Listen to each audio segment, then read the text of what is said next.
सैनी समाज जिंदाबाद, सैनी समाज जिंदाबाद। भेदभाव नहीं चलेगा, भेदभाव नहीं चलेगा, भेदभाव नहीं चलेगा। कर्ज मुकदमे वापस लो, कर्ज मुकदमे वापस लो, भेदभाव नहीं चलेगा।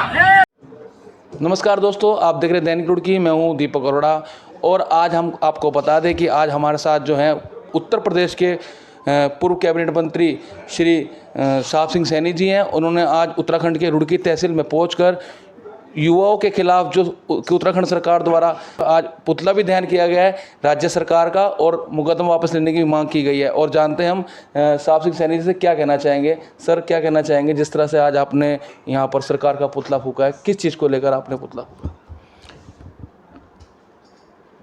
ये ऑल इंडिया सैनिक सभा के तत्वाधान में हमारे कार्यक्रम चल रहे हैं।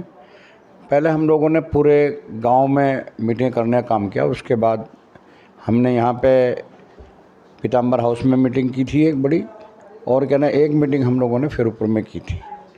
लेकिन हम आपके माध्यम से, मैं ऑल इंडिया सैनिक सभा के संरक्षक होने के नाते मैं आपके बीच में हूँ और इस पूरे मुहिम के मैं एक हिस्सा हूँ। मैं भी जहाँ हमारे साथी इसको ऑल इंडिया सैनिक सभा के द्वारा इसे चला रहे हैं, तो फिरोजपुर में एक मीटिंग हमारे समाज के नौजवानों ने करने का काम किया था। उसमें प्रशासन ने और यहाँ के जनप्रतिनिधियों ने हमारे समाज के नौजवानों पर मुकदमे कायम कराने का काम किया गया। हम आपके माध्यम से सरकार से ये जानकारी करना चाहते हैं कि कोई भी पार्टी हो, चाहे वो कांग्रेस हो, चाहे भाजपा हो, चाहे बसपा हो, चाहे आप हो, बड़े बड़े राजनीतिक कार्यक्रम उत्तराखंड में और हरिद्वार में करने का काम कर रहे हैं। उन पर कितने मुकदमे दायर किए गए हैं अभी तक? जो सैनिक समाज ने अपने सामाजिक कार्यक्रम करने का काम किया और उन पर मुकदमे करने का काम किया गया है। बात रोक के कहूँगा कि आपने जो अपने कार्यक्रम आयोजित करे हैं, जो रैली आपने आयोजित करी हैं, उसमें क्या आपने सरकार से परमिशन ली थी इस तरह से कि हम सभाएं कर रहे हैं, या परमिशन किस तरह की कुछ चीज़? इतनी बड़ी हमारी होनी चाहिए परमिशन। तो इतने बड़े 10-10 हज़ार के कार्यक्रम कर रहे हैं ये लोग, क्या ना सब कोई परमिशन ले रहा है। परमिशन दिखा दो, मैंने परमिशन लेकर कार्यक्रम किए हैं। अगर भाजपा परमिशन लेकर कार्यक्रम कर रही हो, कांग्रेस परमिशन कर रही हो, बसपा कर रही हो, कोई पार्टी, पर हमारे इतने बड़े कार्यक्रम में नहीं थे जितने बड़े कार्यक्रम वो कर रहे हैं। हमारे कार्यक्रम तो बिल्कुल संयमित कार्यक्रम थे, बिल्कुल उस तरह के कार्यक्रम थे हमारे, जो संयमित कार्यक्रम थे हमारे, उसमें कोई ऐसी वो बात नहीं थी।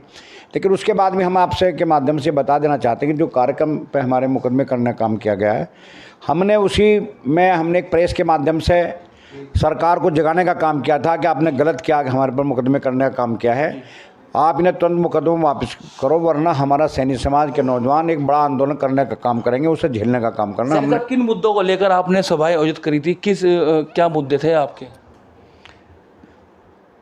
हमारी जनसंख्या के हिसाब से हरिद्वार में हमारी जनसंख्या 30 नंबर की बिरादरी, हमारी मुसलमान और चमार के बाद 30 नंबर पर हमारा सैनिक समाज आता है। लेकिन भाजपा ने इतना शोषण इस समाज का कर रखा है, इस वोट को अपना बैंक वोट मान लिया, जैसे बसपा का चमार वोट बैंक है, ऐसे ही ने मान लिया कि कुछ दो ना दो, ये वोट हमें देगा ही देगा। हमने जन जागरण अभियान चलाया था कि आप किस माध्यम से दे रहे। नगर निगम रुड़की में नॉमिनेशन होते हैं, सैनिक समाज का कोई नॉमिनेशन नहीं। हरिद्वार में नगर निगम में नॉमिनेशन थे, सैनिक समाज का कोई नॉमिनेशन नहीं। कोई भी विभाग का नॉमिनेशन हुआ है, कोई भी नॉमिनेशन हमारे समाज का नहीं हो पाया है। जो मुट्ठी भर लोग हैं जो उनके दुनिया भर के 8 नॉमिनेशन कर रखे हैं और हमारे समाज का कोई नॉमिनेशन नहीं है, ना ही हमारा कोई प्रतिनिधि है क्या ना यहाँ पे। तो हमें अपने समाज को जन जागरण के लिए हमने ये अभियान चलाया था कि हम अपने समाज को जन जागृत करें कि राजनीतिक फैसले भावनाओं में बह करने का राजनीतिक फैसले लेना सीखो। हमने यह जन जागरण अभियान इसलिए ऑल इंडिया सैनिक सभा के नेतृत्व में कराने ने काम किया। भारतीय जनता पार्टी सरकार है, जो इनके मंत्री हैं, साफ तौर पे कह रहे हैं कि मोदी सरकार ओबीसी को, इस टाइम जो ओबीसी समाज है, उन्हें बहुत सम्मान देने का काम कर रही है। उनके जो समाज के नेता हैं, जो जनप्रतिनिधि हैं, उन्हें उच्च दर्जा दिया जा रहा है। उस चीज़ को लेकर आप क्या कहेंगे? मैं यही आपके माध्यम, जो आप कह रहे हैं कि नेता ये कह रहे हैं, हमें ये बता दें कि हरिद्वार में इतनी भारी संख्या कोई विधानसभा ऐसी नहीं है, 11 विधानसभा में, जहाँ पे सैनिक सभा हराने या जिताने की स्थिति में ना हो। 20-20 हज़ार सैनिक सभा हमें क्या दिया है सैनिक समाज को, हरिद्वार ने, ये बता दें। वो सैनिक समाज एकजुट हो पा रहा है क्या सर? इस बार 2022 में आपको पता लग जाएगा वो एकजुट है नहीं, और भाजपा के लोगों को पता लग जाएगा कि एकजुट सैनिक समाज है ही नहीं, यार क्या करेगा सैनिक समाज। चलिए, पूर्व कैबिनेट मंत्री साहब सिंह सैनी ने कहा कि यदि भारतीय जनता पार्टी जो युवाओं पर मुकदमे दर्ज किए गए उन्हें वापस नहीं लेती, तो आने वाले समय में यह सड़कों पर उतरकर भारतीय जनता पार्टी के खिलाफ आंदोलन करेंगे।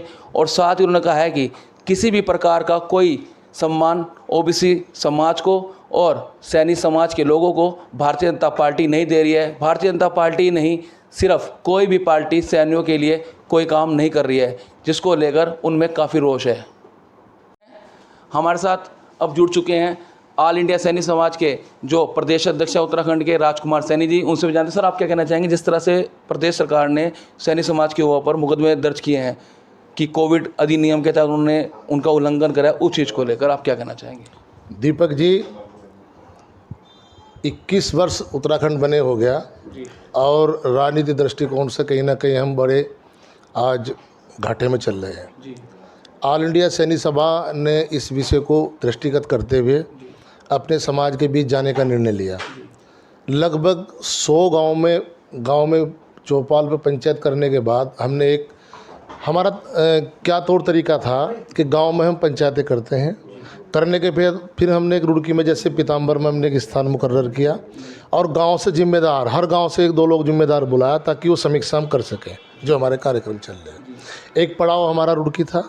ऐसे लगभग 100 गांव करने के बाद हमने फेरूपुर में, ऐसे ही एक शाहपुर में था। फेरूपुर में भी चूँकि वो हमारा न तो कोई पॉलिटिकल कार्यक्रम था और ना ही कोई इस तरह का जन सैलाब का कार्यक्रम था। गांव से जिम्मेदार लोग जो राजनीतिक निर्णय लेते हैं उनकी एक गोष्ठी थी। गोष्ठी में वहाँ लोग जिम्मेदार लोग आए। हमारा रोष इस बात को लेकर है कि जहाँ अपार भीड़ रहती है, अनियंत्रित भीड़ रहती है, वहाँ मुकदमे नहीं है। और जहाँ एक बड़ा संवेदनशील विषय पर, हम एक राजनीतिक विषय पर समाज की गोष्ठी हो रही है और बड़े अनुशासित दृष्टिकोण से हो रही है, वहाँ मुकदमे।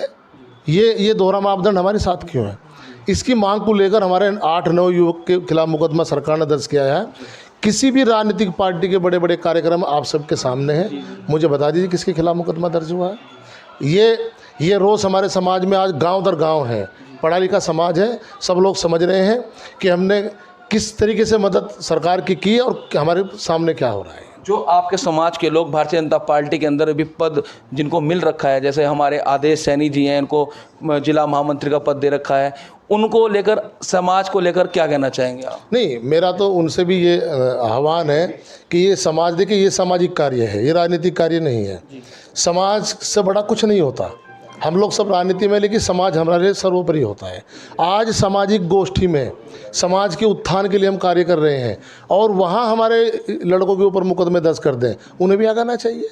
ये सामाजिक लड़ाई है, सबको आगे आना चाहिए। सर, इतने आपके अलग अलग संगठन बन रखे हैं सैनी समाज के, इन्हें एकजुट करने के लिए आप क्या काम करेंगे? नहीं, देखिए आज अच्छी बात है, जितने संगठन बने एकजुट करने के लिए कोई प्रयास होगा, हमारी पहल सब तो पहले हो उसमें। हमारा संगठन ऑल इंडिया सैनी सभा आज चूँकि 1965 से ये स्थापित है, ऑल इंडिया सैनी सभा, और पूरे देश में इसका ढांचा है। ये राज्य बनने से पहले भी यहाँ काम कर रहा है।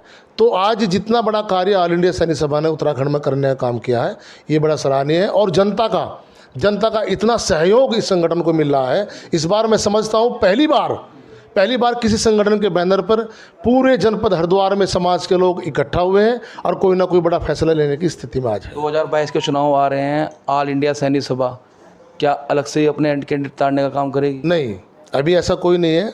हमारा ये मानना है कि देखिए, जिसकी जितनी हिस्सेदारी उसकी उतनी भागीदारी। हम राजनीतिक दलों से आज ये बात कह रहे हैं कि हमारे समाज की जितनी संख्या है, इतनी संख्या में उसके अधिकार भी दिए जाएँ। अगर कोई पार्टी हमारे समाज की अवहेलना करने का दुस्साहस करेगी तो समाज उसे आईना दिखाने का काम करेगा। हरिद्वार विधानसभा, जो हरिद्वार की जो 11 विधानसभा सीटें हैं, इनके अंदर कितने आप टिकट की मांग करते हैं, कितनी सीटों पर? हम हर पार्टी से 2-2 टिकट की मांग करते हैं। सर, 2022 का जो विधानसभा चुनाव आ रहा है, उसमें कैसे एकजुट हो पाएंगे, जैसे अलग अलग संगठन आपके हो रखे हैं? नहीं, देखिए, संगठन हमारा राजनीतिक दल नहीं है। हम ये आह्वान लोगों से कर रहे हैं, ये जन जागरण अभियान हमारा ये है कि हम जिस पार्टी को, ये हम मूल्यांकन करेंगे कौन राजनीतिक दल को हम ज़्यादा वोट दे रहे हैं और हमें वो कितना दे रही है। राजनीति में हम कहीं ऐसा ना हो हम ज़्यादा किसी को दे रहे हैं, वो हमें कुछ नहीं दे रहा हो।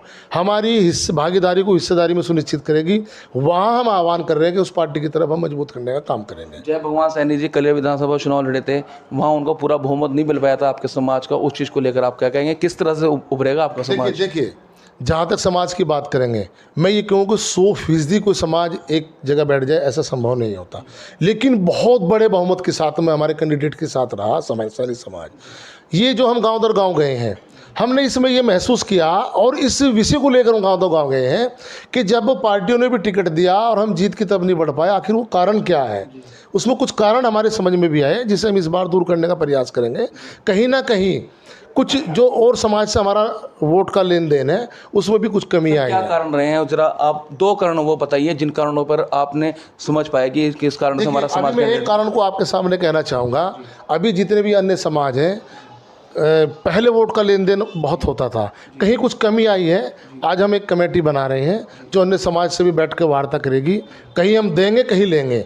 अन्य समाजों से वोट की कुछ लेन देन की थोड़ी कमी आई है, उसमें हमें हार का सामना करना पड़ रहा है। आपके समाज के सुभाष सैनी जी पत्रकार भी है, लोकतांत्रिक जनमोर्चा के संयोजक भी हैं, वो भी चुनाव लड़े थे, उनको भी बताया जा रहा था कि इतने वोट उन्हें मिलने चाहिए थे, नहीं मिल पाए, उस चीज़ को लेकर। नहीं, अच्छा चुनाव लड़े और समाज का ऐसा नहीं कह सकते कि उन्हें बहुमत नहीं मिला, काफ़ी वोट भी मिले। लेकिन मैं ये कह रहा ना, वो कारण कौन से रहे जो हम जीत नहीं पा रहे, उसी के लिए हम फिर गांव दर गांव जा रहे हैं। शुभम सैनी जी भी हैं जिनके ऊपर मुकदमा दर्ज किया गया है, आप क्या कहना चाहेंगे जिस तरह से आपके ऊपर मुकदमा दर्ज किया गया है? देखिए, आए दिन संपूर्ण राजनीतिक दल कार्यक्रम कर रहे हैं। अगर हम अपने समाज का चिंतन मंथन कार्यक्रम हमने किया और हमारे समाज के वहाँ एकजुट होने का हमने कार्यक्रम किया, हमारे लोगों ने एकजुट होने का संदेश दिया, तो सरकार उससे घबरा कर, क्यों भाजपा का वोट बैंक सैनी समाज रहा है कि कभी हमारा वोट बैंक ना खिसक जाए, तो उसके मद्देनजर देखते हुए, उस दृष्टि से देखते हुए सरकार द्वारा जबरदस्ती हमारे पर मुकदमा दर्ज की गई। यानी कि षड्यंत्र, एक तरीके से बिल्कुल हम षड्यंत्र कहेंगे इसको, क्योंकि आए दिन आप कार्यक्रम देख रहे हैं। आप दीपक जी, पूरे हरिद्वार जनपद में विभिन्न प्रकार के कार्यक्रम हो रहे, बड़े बड़े हजारों की संख्या में। वहाँ तो कोई लॉकडाउन उल्लंघन का या भीड़ इकट्ठी करने का मुकदमा दर्ज नहीं हो रहा। अगर हम अपने समाज का चिंतन मंथन करेंगे तो मुकदमा हमारे ऊपर दर्ज हुआ। 2022 के चुनाव को लेकर आपके समाज के युवा किस तरह से अब आगे की कार्रवाई? आज सैनी समाज का युवा हर जितने भी राजनीतिक दल हैं उनको मुंह तोड़ जवाब देने का कार्य करेगा। अगर हमें जितनी हमारी भागीदारी, उतनी हमारी हिस्सेदारी ना मिली तो डरेंगे नहीं इन मुकदमों से? मुकदमे से डरने वाले नहीं, मुकदमे तो 1000 लिख दें, हम उससे नहीं डरते। चलिए, सैनी समाज का युवा निडर होकर सरकार के इन फैसलों का मुकाबला करेगा और साफ तौर पर उन्होंने कहा है कि यदि सरकार इस तरह से हमारे ऊपर झूठे मुकदमे दर्ज करेगी तो इनसे वह डरने वाले नहीं हैं और 2022 के अंदर आने वाले जो चुनाव हैं उनमें सैनी समाज का युवा सरकार को मुंह तोड़ जवाब देगा।